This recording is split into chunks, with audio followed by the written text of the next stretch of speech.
यह जिला इतना बेकार हो गया स्टेशन कि मत पूछे। कोई भी सवारी गाड़ी आएगा तो सिंगल के पीछे ही गाड़ी लगा देगा, उसका मजा 1 घंटा। ये देखिए जैक्सन, एक गाड़ी जा रहा है बेगूसराय के रास्ते रूट में।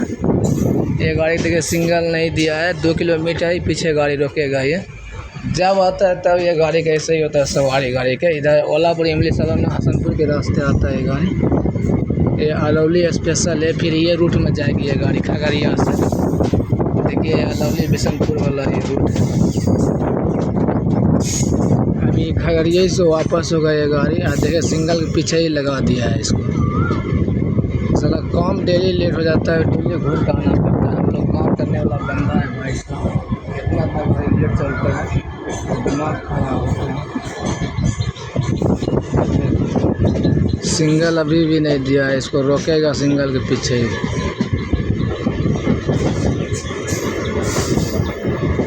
साला पूरा मूड खराब हो जाता है।